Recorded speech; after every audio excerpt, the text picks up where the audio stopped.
క్రీస్తు సంఘములన్నయు మీకు వందనములు చెప్పుచున్నవి. Churches of Christ salute you. ప్రార్థన చేసుకుందాం.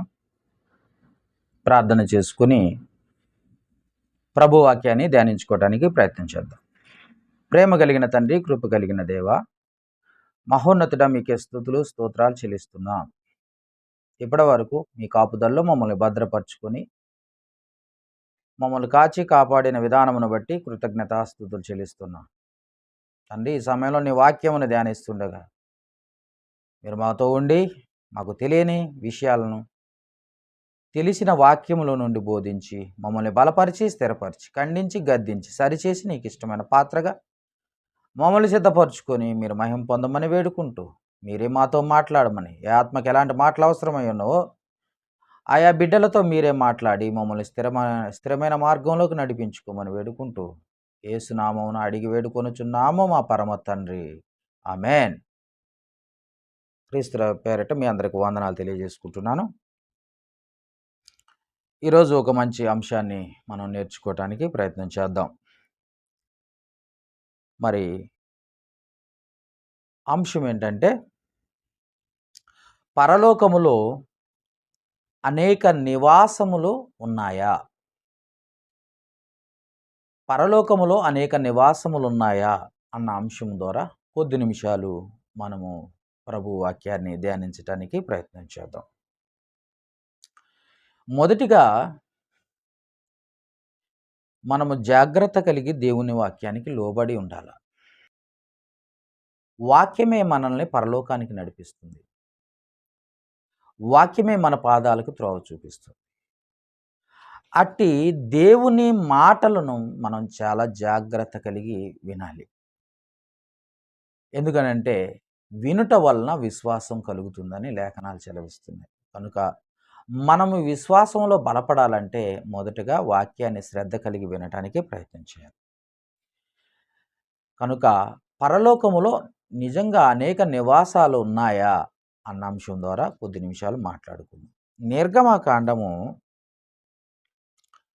34వ అధ్యాయములో, నిర్గమకాండము, ఒకసారి మనందరము కూడా బైబిలు జాగ్రత్తగా తీసి చూడటానికి ప్రయత్నం చేయండి. నిర్గమకాండము 34వ అధ్యాయము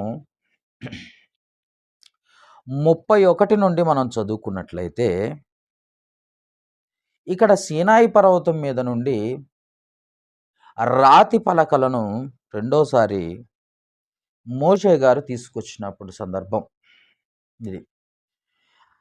తెస్తున్నప్పుడు జరిగిన సందర్భం గురించి మాట్లాడుతూ మోషే వారిని పిలిచినప్పుడు అహరోను సమాజ ప్రధానులందరూ అతని యొద్దకు తిరిగి వచ్చిరి. మోషే అక్కడున్న అహరోను అలాగనే సమాజంలో ఉన్న ప్రధానులు ఉన్నారు ఇశ్రాయేలీల్లో. ఆ ప్రధానులు ఎందుకు ప్రధానులు ఉన్నారు అంటే, దేవుడు మోషేతో మాట్లాడినప్పుడు, మోషేకి దేవుడు చెప్పిన మాటలను అధికారులకు చెప్పినప్పుడు లేదా ప్రధానులకు తెలియజేసినప్పుడు ఆ ప్రధానులు ఏం చేస్తారంటే ప్రజలకు తెలియజేస్తారు. అందుకనే మోషే ఏం చేశారంటే అహరోనును అలాగనే ప్రధానులను ఆయన్ని పిలిపించారు. ఆయన పిలిచినప్పుడు వాళ్ళందరూ అతని యొద్దకు వచ్చిరి. మోషే వారితో మాట్లాడాడట. మాట్లాడినప్పుడు అటు తర్వాత ఇశ్రాయేలీలందరూ సమీపింపగా సీనాయి కొండ మీద యెహోవా తనతో చెప్పిన యావత్తును అతడు వారికి ఆజ్ఞాపించెను. సీనాయి పర్వతం మీద దేవుడు ఏవైతే చెప్పాడో అవన్నీ కూడా ఆ ఇశ్రాయేలీలకు ఆజ్ఞాపించబడ్డ మాటలు చెప్తున్నారు. అలాగనే 33వ వచనంలో మోషే వారితో ఆ మాటలు చెప్పుట చాలించి తన ముఖం మీద ముసుగు వేసుకున్నాడు. ముందు దేవుని మాటలు చెప్పిన తర్వాత ముసుగు వేసుకున్నాడు. ఆయనను మోషే యెహోవాతో మాట్లాడుటకు ఆయన సన్నిధిని ప్రవేశించినది మొదలుకొని అతడు వెలుపలికి వచ్చు వరకు ఆ ముసుగు తీసివేశాను. అతడు వెలుపలికి వచ్చి తనకు ఆజ్ఞాపింపబడిన దాన్ని ఇశ్రాయేలీయులకు తెలియజెప్పాను. మోషే ముఖచర్మము ప్రకాశింపగా ఇశ్రాయేలీయులు మోషే ముఖమును చూసిరి. మోషే ఆయనతో మాట్లాడుటకు లోబడి లోపలికి వెళ్ళు వరకు తన ముఖం మీద ముసుగు వేసుకునెను అన్న మాటను మనం చూడగలం. అంటే దేవుడు మోషేతో మాట్లాడినప్పుడు ముసుగు లేదు. అలాగనే మోషే ప్రధానులకు చెప్పేటప్పుడు కూడా ఏవైతే దేవుని మాటలు ఉన్నాయో, ఏ మాటలైతే దేవుడు చెప్పమన్నాడో ఆ చెప్పబడ్డ మాటలన్నీ చెప్పిన దాకా ముసుగు వేసుకోలేదు. తర్వాత మోషే ఏం చేశాడంటే తర్వాత ముసుగు వేసుకున్నట్లుగా మనము చూడగలం. అంటే తన ముఖం మీద ముసుగు వేసుకున్నాడు అన్న మాటను ముగించిన తర్వాత ముసుగు వేసుకున్నట్లుగా మనం చూడగలం. అయితే ఎందుకు వేసుకున్నాడు ఏంటి సంగతి అన్నది దీని గురించి కొరింథీయులకు రాసిన రెండవ పత్రిక అపొస్తలుడైన పౌలు గారు కొరింథీయులకు రాసిన రెండవ పత్రిక 3వ అధ్యాయము 12, 13 కలిసి ఉన్నాయి వచనాలు. మనం జాగ్రత్తగా చూడటానికి ప్రయత్నం చేద్దాం. తగ్గిపోవుచున్న మహిమ యొక్క అంతమును ఇశ్రాయేలీయులు తేరి చూడకుండునట్లు మోషే తన ముఖము మీద ముసుగు వేసుకొనెను అన్న మాటను మనం చూస్తాం. దేవునితో మాట్లాడినప్పుడు, దేవునితో గడిపినప్పుడు, లేదా దేవునితో 40 రాత్రింబవళ్ళు గడిపినప్పుడు దేవుని మాటలు చాలా శ్రద్ధగా విన్నాడట మోషే గారు దేవుని మాటలు చాలా శ్రద్ధగా విన్నాడట. చాలా శ్రద్ధగా. ఒకరోజు 1 గంట వినటానికి ఇష్టపడలేరు. ఎందుకంటే టైం చాలా అయిపోతుంది, ఇంతసేపు చెప్తారా సేవకుడు అని ప్రసంగం చెప్పే సేవకుడి మీద విసుగు చెందే విశ్వాసులు ఉన్నారు ఈ రోజుల్లో.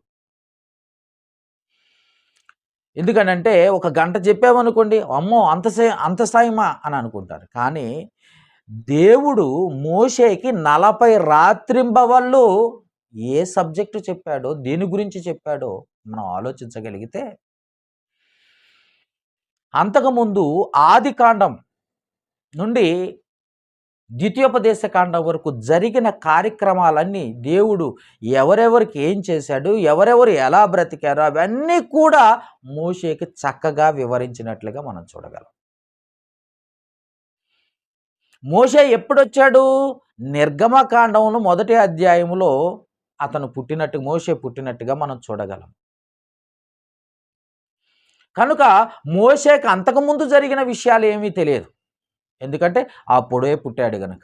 నిర్గమకాండంలో పుట్టాడు. మరి ఆది కాండంలో ఏం జరిగింది అనేది చూస్తే, ఆది కాండం మొదలుకొని ద్వితీయోపదేశ కాండం వరకు రాసింది ఎవరై అంటే మోషే గారు గనుక, మరి ఆది కాండంలో ఏమేమి జరిగిన విషయాలన్నీ కూడా దేవుడు స్పష్టంగా ఖచ్చితంగా మరి మోషే గారికి తెలియజేయాలి.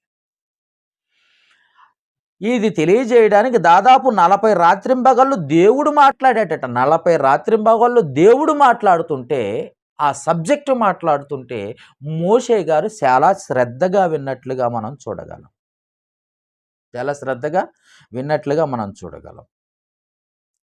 దేవునితో మాట్లాడటం, దేవునితో గడపటం, దేవుని మాటలకు శ్రద్ధ వహించటం, లోబట్టం ఇవన్నీ విన్నప్పుడు ఆ మోషే గారి ముఖము తేజస్సుతో నిండినట్లుగా మనం చూడగలం. అంటే దేవుని మాటలకు లోబడి దేవుని వాక్యం వింటుంటే ఆ విన్నవారి వాక్యము లేదా వింటున్న వాక్యం వలన, ఆ శక్తి కలిగిన మాటల వలన మనుషులు లేదా విశ్వాసుల ముఖము తేజస్సులాగా మెరిసిపోతుంది. ఇది మనం తెలుసుకోవాల్సిన విషయం. దేవునితో మాట్లాడటం, దేవునితో గడపటం వల్ల. దేవునితో మాట్లాడటం మరొకసారి గుర్తు చేస్తున్నాను. దేవునితో మనం మాట్లాడాలంటే ప్రార్థన చేయాలి. దేవుడు మనతో మాట్లాడాలంటే పరిశుద్ధ గ్రంథాన్ని చదవాలి.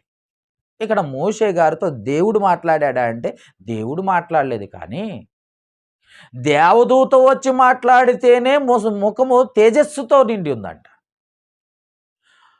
ముఖము తేజస్సుతో నిండిందంట. ఆ తేజస్సు ముఖానికి వచ్చినట్లుగా మనం చూడగలం.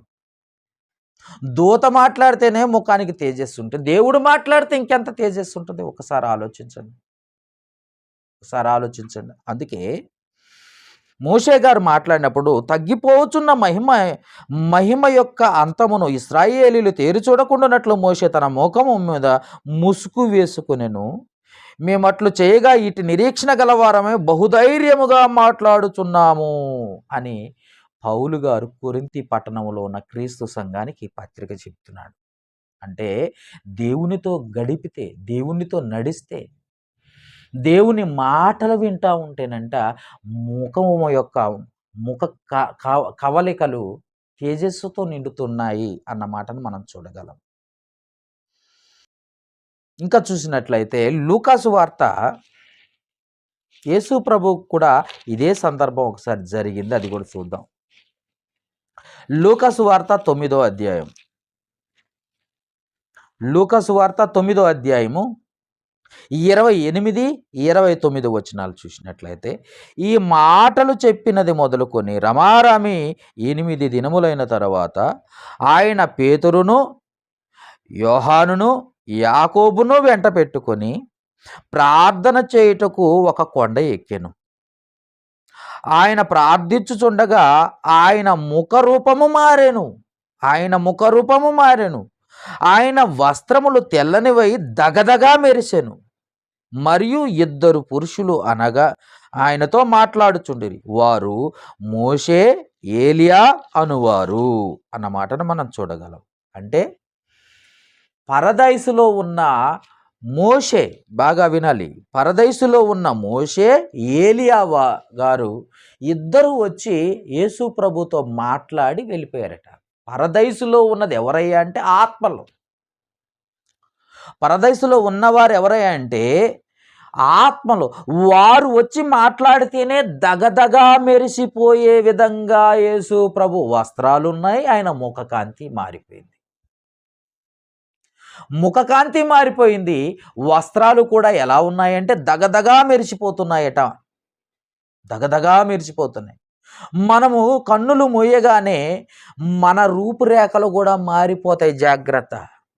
మనం ఏ శరీరాన్ని అయితే ధరించుకున్నామో ఆ శరీరము ఎప్పుడైతే విడిచిపెట్టి మనం వెళ్ళిపోతామో అప్పుడు మనకున్న తేజస్సును మనం చూడగలం. మన రూపురేఖలు మారిపోతాయి. మన రూపురేఖలు మారిపోవటానికి అవకాశం ఉంటుంది.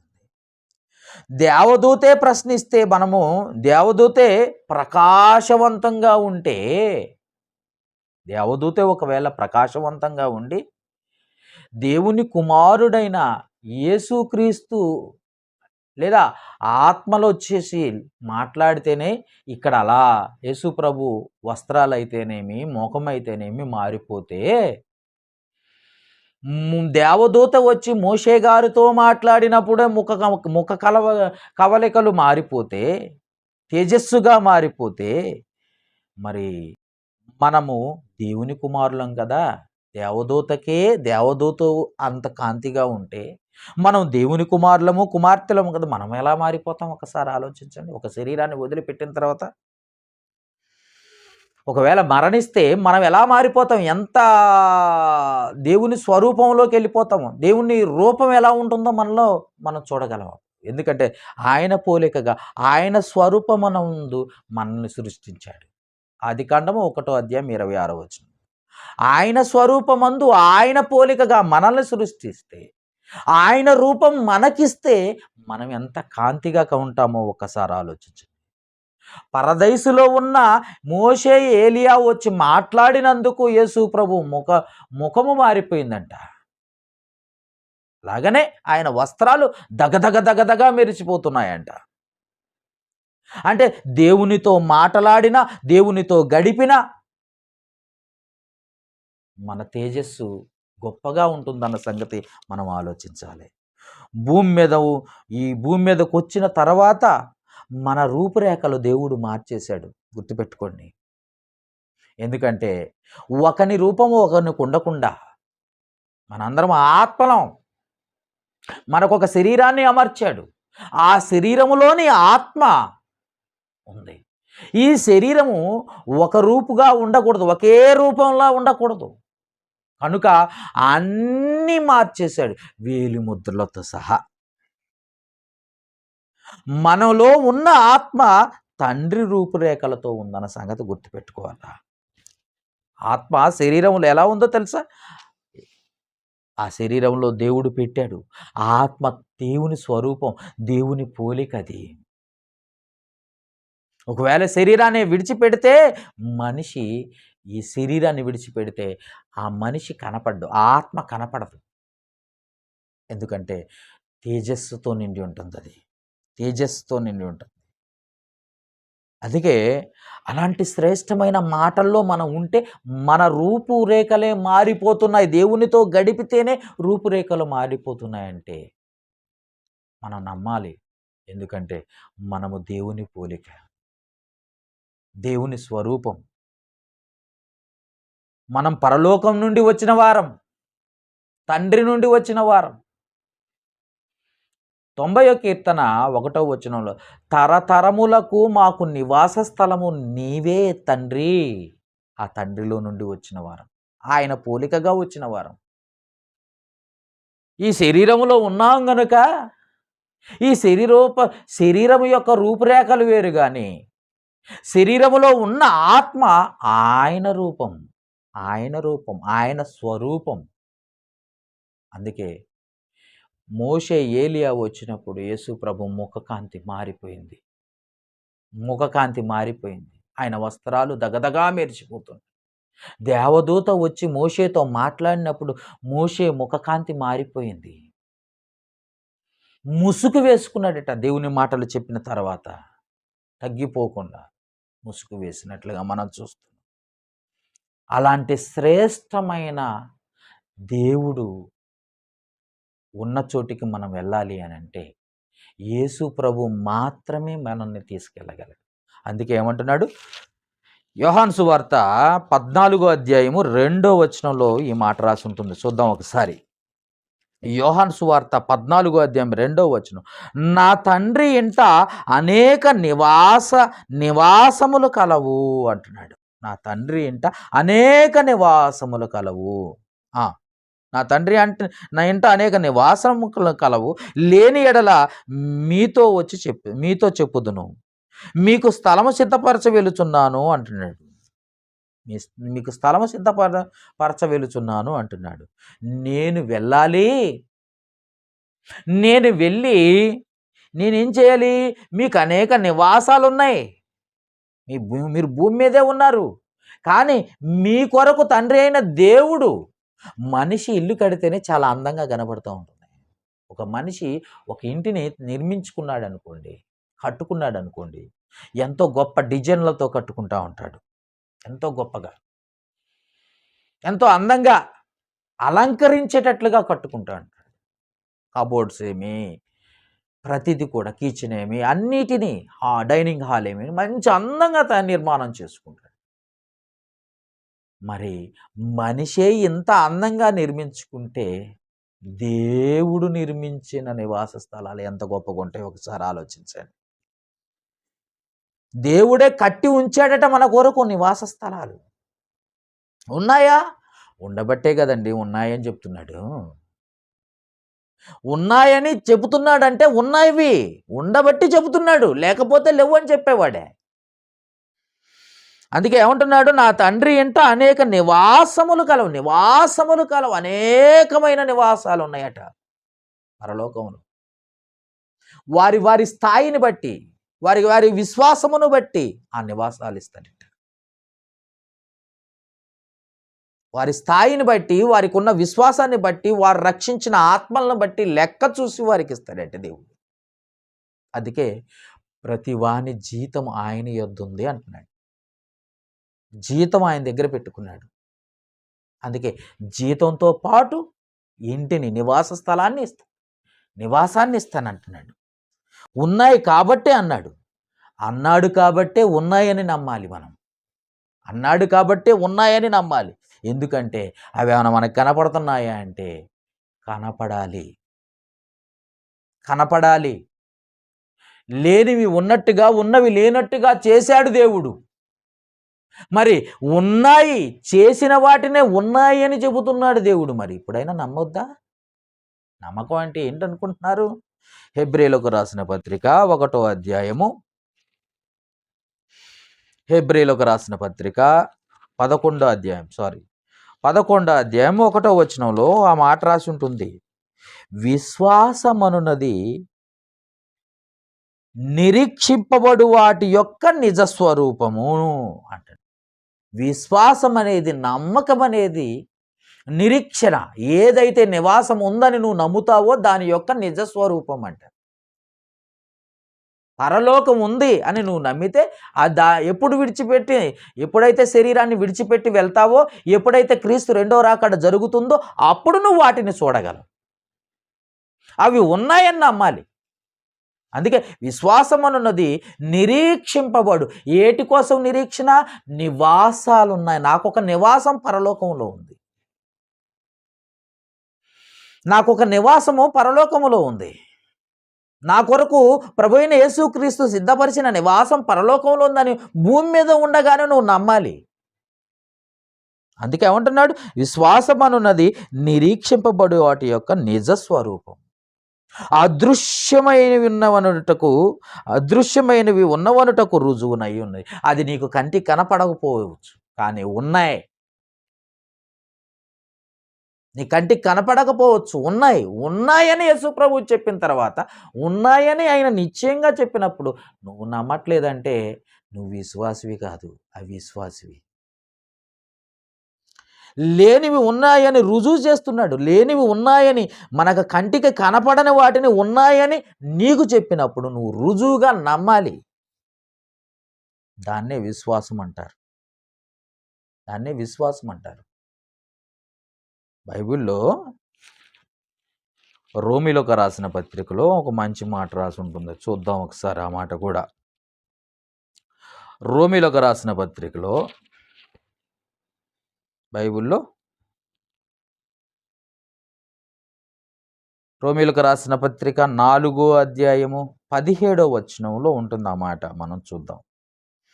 రోమీలకు రాసిన పత్రిక 4వ అధ్యాయము 17వ వచనం. తాను విశ్వసించిన దేవుని ఎదుట, అనగా మృతులను సజీవులుగా చేయువాడును, లేని వాటిని ఉన్నట్టుగానే పిలుచువాడునైనా దేవుని ఎదుట అతడు మనకందరికీ తండ్రి అయి ఉన్నాడు అంటున్న మాట మనం చూస్తున్నాం. అంటే లేని వాటిని ఉన్నట్టుగా పిలుచువాడునై ఉన్న దేవుని ఎదుట మనందరి ఆయన తండ్రి అయి ఉన్నాడు. మన కొరకు సిద్ధపరిచిన వాడాయన. నీకు విశ్వాసం ఉందా? అయితే నమ్ము.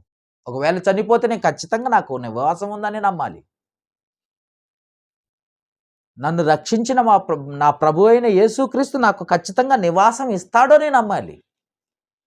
విశ్వాసం లేకుండా దేవునికి ఇష్టడై ఉండటం అసాధ్యం. గుర్తుపెట్టుకోవాల్సిన అసలు విషయం ఏంటంటే, విశ్వాసము నిరీక్షింపబడు వాటి యొక్క నిజస్వరూపము, కంటికి కనపడని ఉన్నవనుటకు రుజువునై ఉన్నాయి. అందుకే అంటాడు, మొదట నువ్వు నమ్మవలెను కదా, నువ్వు నమ్మాలి కదా. అందుకే ఏమంటున్నాడు? హెబ్రీయులకు రాసిన పత్రికలో 11వ అధ్యాయం 6వ వచనం ఒకసారి చదువుదాం. విశ్వాసము లేకుండా దేవునికి ఇష్టడై ఉండట అసాధ్యము. దేవుని యొద్దకు వచ్చువాడు ఆయన ఉన్నాడనియు, తన్ను వెతుకు వారికి ఫలము దయచేయవాడనియు నువ్వు ముందు నమ్మాలి. భూమి మీదే నమ్మాలి. కనబట్టం లేదు దేవుడు, నేనెందుకు నమ్ముతానంటావా? కనపడుతున్న సూర్యచంద్రుల్ని సృష్టించిన వాడు ఆయనే. నువ్వు అవి కనపడుతున్నప్పుడు ఆయన ఉన్నాడని నువ్వు నమ్మవా? శూన్యములో భూమిని వేలాడదీసింది ఆయనే. ఎవరు వేలాడదీసింది కాదు ఇది. శూన్యములో భూమిని వేలాడదీసింది ఎవరు అనుకుంటున్నావు? ఆయనే. భూమికి దిక్కులను సృష్టించిన వాడు ఆయనే. ఇవన్నీ నీ కంటికి అంతరిక్షంలో పోతే కనపడుతున్నప్పుడు మరి నువ్వెందుకు నమ్మట్లేదు? పరలోకంలో నీకు నివాస స్థలాలు ఉన్నాయంటే ఉన్నాయా? ఉన్నాయి. నమ్ము. ఈ శరీరాన్ని ఎప్పుడు విడిచిపెట్టి వెళ్ళిపోతామో అప్పుడు, క్రీస్తు రాకడ ఎప్పుడు జరుగుతుందో అప్పుడు మన కొరకు సిద్ధపరిచిన నివాస స్థలాల్లోకి వెళ్ళిపోతాం. అవి పరలోకంలో ఉన్నాయి. తండ్రి చేత ఏర్పాటు చేయబడ్డాయి, తండ్రి చేత నిర్మాణం చేయబడ్డాయి, తండ్రి వలన నిర్మాణం చేయబడ్డాయి. చూద్దాం ఒకసారి ఇంకొక మంచి మాట రాసింది. మత్తయి సువార్త 25వ అధ్యాయంలో ఆ మాట ఉంటుంది. మత్తయి సువార్త 25వ అధ్యాయములో, మత్తయి సువార్త 25వ అధ్యాయం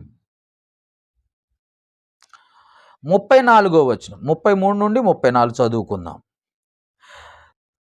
తన కుడివైపున గొర్రెలను ఎడమవైపున మేకలను నిలవబెట్టెను. 34వ వచనం. అప్పుడు రాజు అంటే క్రీస్తు తన కుడివైపున ఉన్న వారిని చూసి, అంటే గొర్రెలను చూసి, నా తండ్రి చేత ఆశీర్వదింపబడిన వారలారా రండి, లోకము పుట్టినది మొదలుకొని మీ కొరకు సిద్ధపరచబడిన రాజ్యమును స్వతంత్రించుకోండి. లోకము పుట్టినది మొదలుకొని మీ కొరకే రాజ్యం ఉంది, పరలోక రాజ్యం. దాంట్లో నివాసాలు ఉన్నాయి నీకోసమే. దేవుని చేత, దేవుడే శిల్పి, దేవుడే శిల్పి. చూద్దాం, ఆ మాట కూడా చూద్దాం. దేవుడే శిల్పి. హెబ్రీలకు రాసిన పత్రిక దాని నిర్మాణానికి శిల్పి ఎవరో ఒక్కసారి మనం చూద్దాం. హెబ్రీలకు రాసిన పత్రిక 11వ అధ్యాయం 10వ వచనం.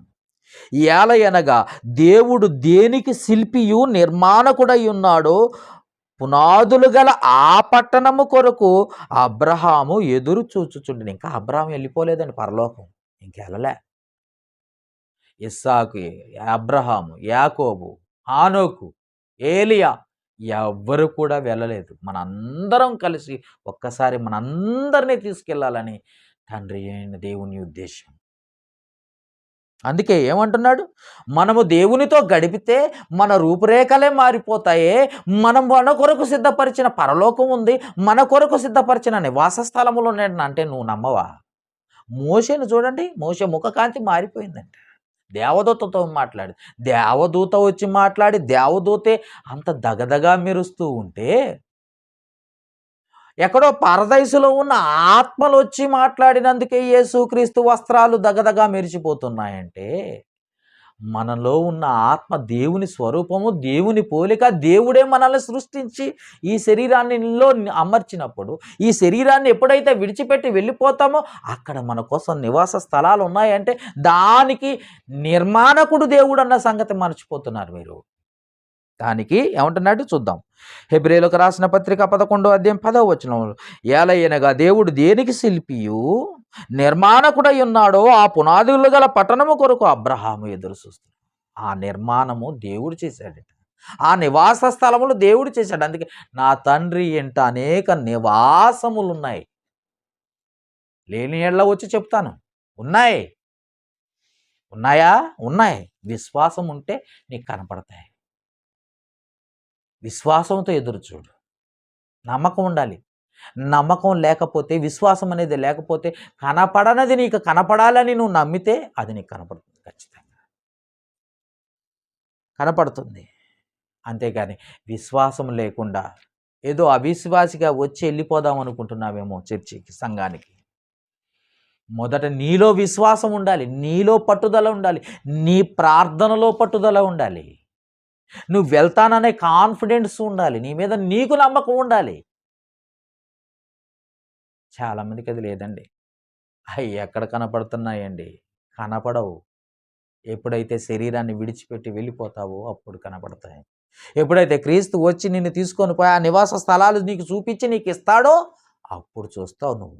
కానీ భూమి మీద ఉండగానే నువ్వు చూడాలి, నమ్మాలి, విశ్వసించాలి. తోమా ఏం చేశాడట? తోమా ఏం చేశాడో చూద్దాం. యోహాను సువార్త 20వ అధ్యాయము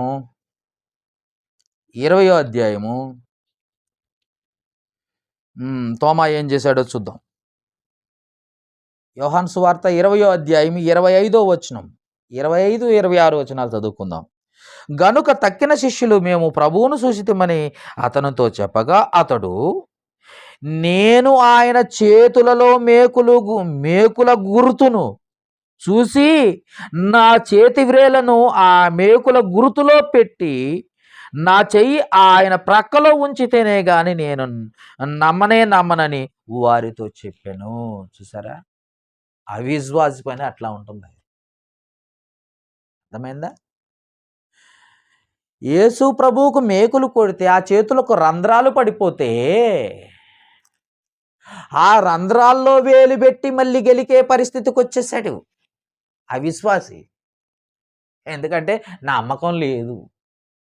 ఏమంటే గాయపడ్డోడు అసలే గాయమయ్యేది, ఆ గాయమైన దాంట్లో నువ్వు వేలు పెట్టి తిప్పుతావయ్యా, గెలికేస్తావా? నీ నమ్మకం కోసం. అయినా యేసు ప్రభు ఒప్పుకున్నాడండి.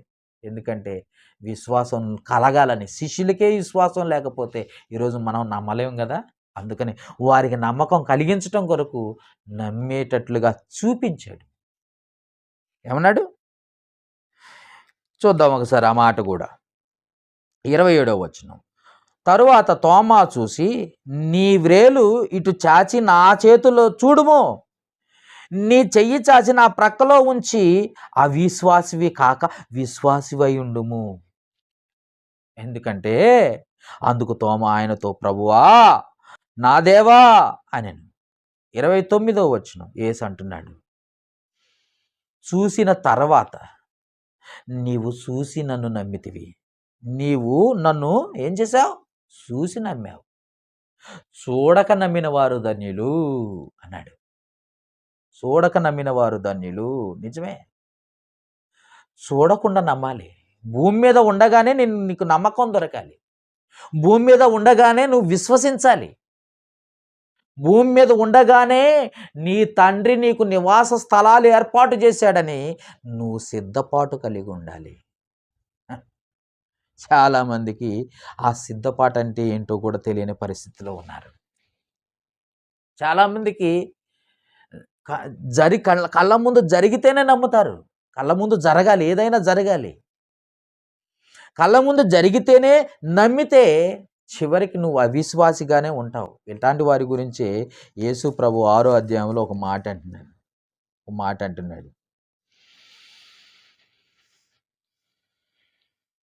చూద్దాం ఆ మాట.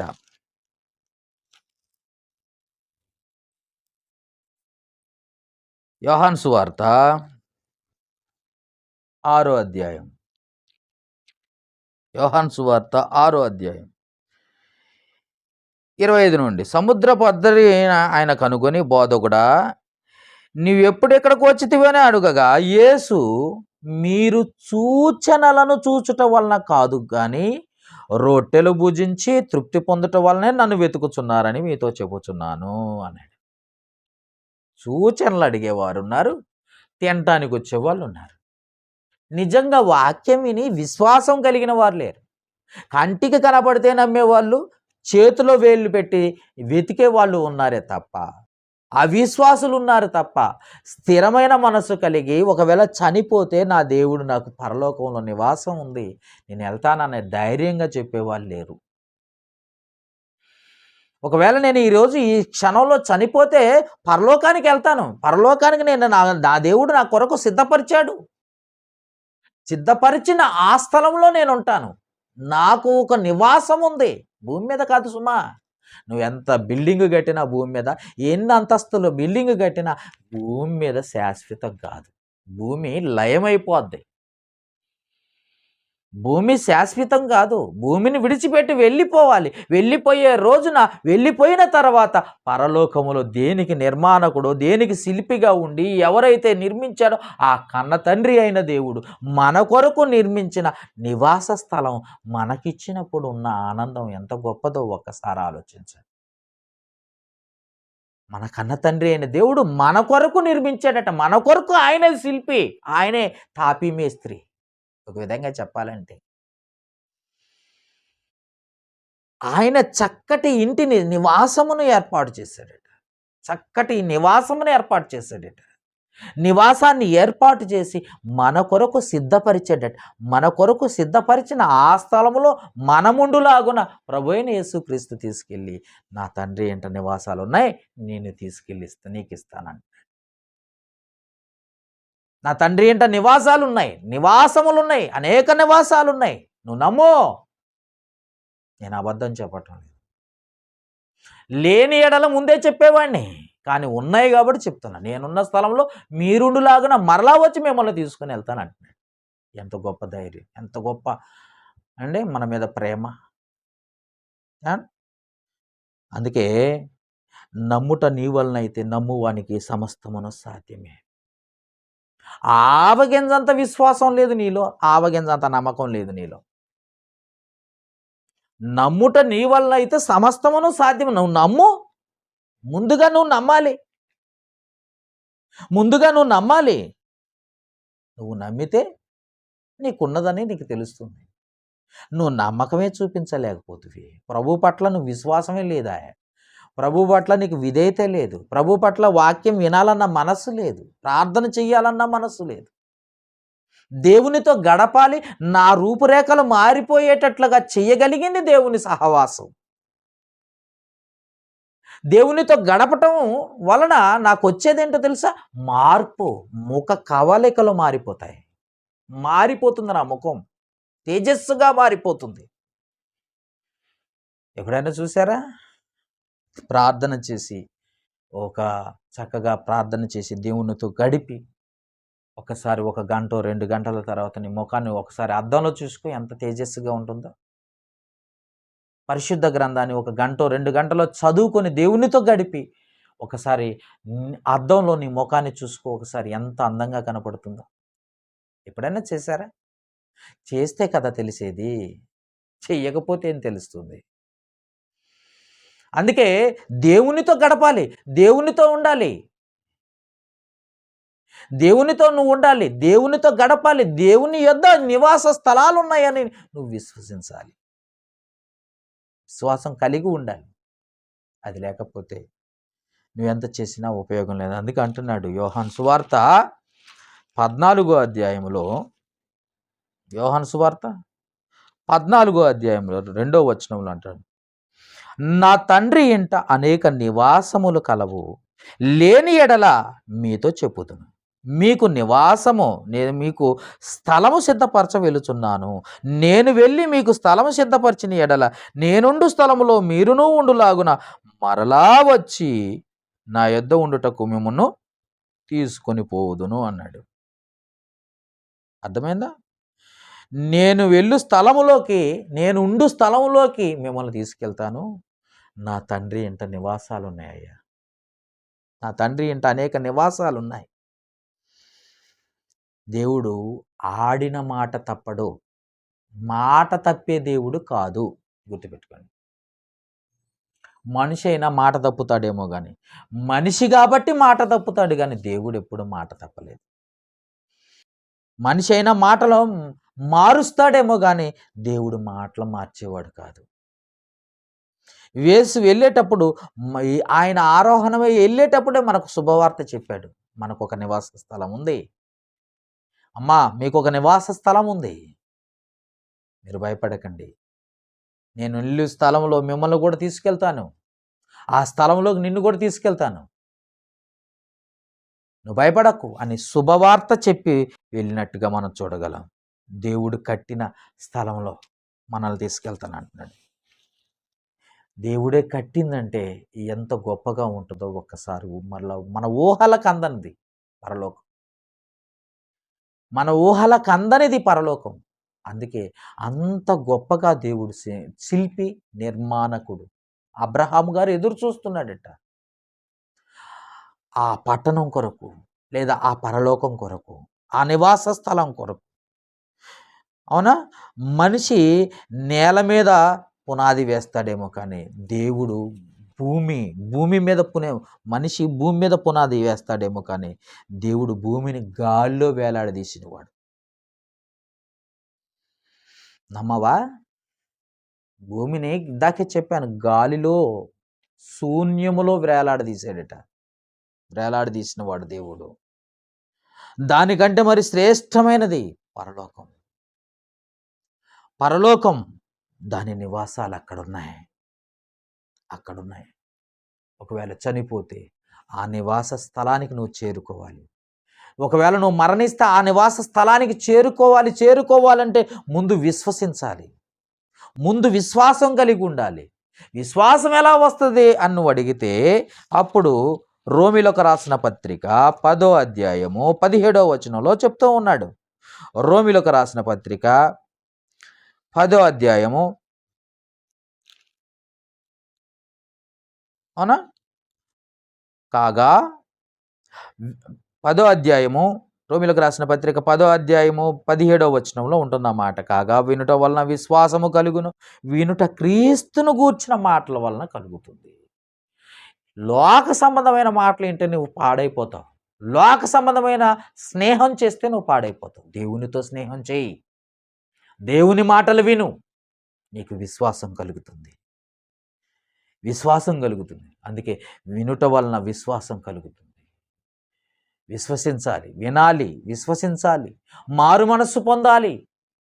ప్రభువైన యేసుక్రీస్తు దేవుని కుమారుడని ఒప్పుకోవాలి నోటితో, బాప్తిసం పొందాలి, మరణం వరకు నమ్మకంగా ఉండాలి. ఇది రక్షణ మార్గం. ఇదండి నీకోసం నివాస స్థలం ఏర్పాటు చేయడానికి కారణం.